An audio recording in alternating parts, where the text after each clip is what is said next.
अस्सलाम वालेकुम। गालिब का एक बहुत मशहूर वाक़या है जब वो 13 बरस का था और अपने दोस्तों के साथ मार्बल्स खेल रहा होता है, यानी कंचे खेल रहा होता है। तो जैसे ही वो अपने कंचे लेकर उठता है तो वो एक बड़े मियाँ से टकरा जाता है। जैसे ही बड़े मियाँ से टक्कर होती है तो बड़े मियाँ कहते हैं कि क्या तुम देख कर नहीं खेल सकते? जिस पर गालिब कहता है कि देखना तो आपको चाहिए था, मेरा मुँह तो दूसरी जानिब था। ये सुनकर बड़े मियाँ थोड़ा गुस्से में आकर कहते हैं कि क्या तुम्हें तमीज़ नहीं है बुज़ुर्गों से बात करने की?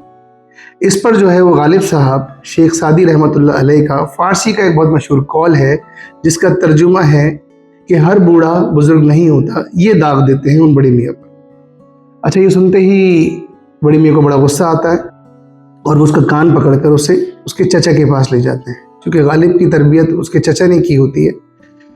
और वो चचा के पास ले जाकर कहते हैं, देखो तुम्हारा भतीजा बदतमीज़ी कर रहा है। जिस पर चचा पूछते हैं गालिब से कि क्या कहा तुमने? तो गालिब साहब फरमाते हैं, कहा तो शेख सादी ने है, मैंने तो दोहराया है कि हर बूढ़ा बुजुर्ग नहीं होता।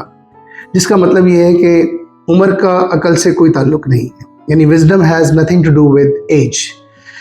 अच्छा, ये वाक़या सुनाने का मकसद ये है कि मैं इसको रिलेट कर रहा हूँ लैंग्वेज के साथ। गालिब का दौर चूँकि मुगलिया दौर से उसका ताल्लुक था और मुसलमानों की हुक्मरानी के वो आखिरी अय्याम थे, और मुशाहिदे में ये बात आई है कि जब मुसलमान दुनिया के बहुत बड़े ख़ित्ते पर हुक्मरानी किया करते थे तो उनमें एक बात बड़ी कॉमन थी, वो अपने बच्चों को वक्त की ज़बानें जो हैं वो घरों पर ही सिखा दिया करते थे। यानी उनकी फ़र्स्ट प्रायोरिटी वो ज़बान होती थी जिस ज़बान में उनके बच्चों ने इल्म हासिल करना था। जिस तरह की उस वक्त की ज़बानें होती थी, फ़ारसी ज़बान, इब्रानी ज़बान, रोमन, संस्कृत, अरबिक, ये उस वक्त की ज़बानें समझी जाती थी, इल्मी ज़बानें।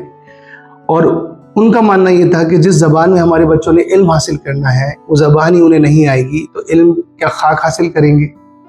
या यूँ कहना भी गलत नहीं होगा कि इल्म तक रसाई उस वक्त तक मुमकिन नहीं है जब तक ज़बान पर अबूर ना हो, क्योंकि हर इल्म किसी न किसी ज़बान में होता है और हर वक्त की अपनी ज़बान होती है।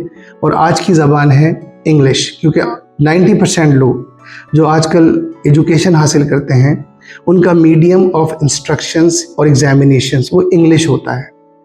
लेकिन हमारे साथ एक प्रॉब्लम ये है कि हम घोड़े को पीछे बांध देते हैं और गाड़ी को आगे बांध देते हैं। यानी हम मैट्रिक भी कर लेते हैं, इंटरमीडिएट भी कर लेते हैं, बैचलर्स और मास्टर्स भी कर लेते हैं और इंग्लिश में कर लेते हैं, और उसके बाद इंग्लिश लैंग्वेज सीखने जा रहे होते हैं। और यही वजह है कि उस वक्त का मैट्रिक किया हुआ भी बहुत बेहतर होता था आज के हमारे मास्टर्स से। तो बताने का मकसद ये है कि सीखने से पहले सीखना क्या है, ये हमें सीखने की ज़रूरत है। और इससे पहले कि हम कोई भी इल्म हासिल करें, हमें पहले उस ज़बान पर अबूर हासिल करने की ज़रूरत है जिस ज़बान में हम वो इल्म हासिल करने चाह रहे हैं। तो पिछली वीडियो में हमने प्रोनंसिएशन पे बात की थी और प्रोनंसिएशन की अहमियत पर और स्टैंडर्डाइजेशन पर बात की थी। तो उसी के तसलसल में कुछ अल्फाज मेरे पास और हैं जो अक्सर लोग गलत इस्तेमाल करते हैं इंग्लिश में। जैसे कि एक लफ्ज़ है डिसहार्टेंड। तो डिसहार्टेंड प्रॉपर वर्ड है, स्टैंडर्डाइज वर्ड है, और आम लोग इसे डिसहार्ट कहते हैं। तो डिसहार्ट इंग्लिश का वर्ड नहीं है, असल वर्ड है डिसहार्टेंड। इसी तरह एक वर्ड है रेफ़र, जिसे अक्सर लोग रेफ़र प्रोनाउंस कर रहे होते हैं, तो हमने रेफ़र नहीं कहना बल्कि रेफ़र कहना है। Similarly there is a word we call it develop. Develop को अक्सर लोग डेवलप कह रहे होते हैं, डेवलप नहीं होता, it's develop and development.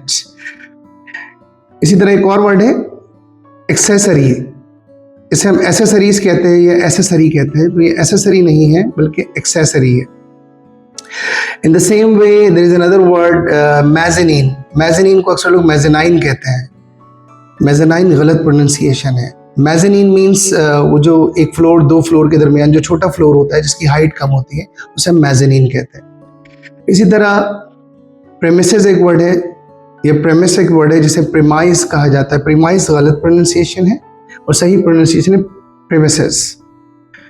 In the same वे बहुत सारे टीचर्स को मैंने नोटिस किया है कि वो जो नॉर्मली बायोलॉजी पढ़ा रहे होते हैं या साइंस पढ़ा रहे होते हैं, तो वो एक वर्ड है जिसे हम कहते हैं रेस्पिरेटरी, इसे अक्सर टीचर मिस प्रोनाउंस करते हैं, रेस्पायरेटरी कहते हैं। तो रेस्पायरेटरी करेक्ट प्रोनंसिएशन नहीं है बल्कि सही प्रोनंसिएशन है रेस्पिरेटरी।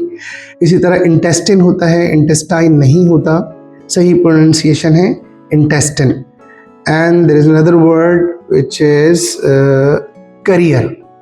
करियर को मैंने सुना है काफ़ी लोग कैरियर कह रहे होते हैं, तो कैरियर का मतलब कोई भी चीज़ एक जगह से दूसरी जगह ले जाने वाली चीज़ हो। वो ठेला भी हो सकता है, कोई और गाड़ी भी हो सकती है, अंडरस्टैंड कार्ड भी हो सकता है, लेकिन जो फ्यूचर के लिए हम यूज़ करते हैं उसे हम करियर कहते हैं, नॉट कैरियर।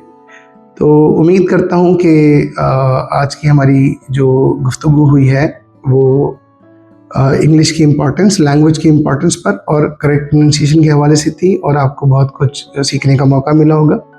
एंड सून, जैसा कि मैंने प्रॉमिस किया था कि आइंदा इंशाल्लाह ताला हम प्रॉपर एटलीस्ट वंस और ट्वाइस अ वीक लैंग्वेज की बेसिक क्लासेस का आगाज़ करेंगे। तो मिलते हैं इंशाल्लाह ताला अगली वीडियो में। Thank you very much.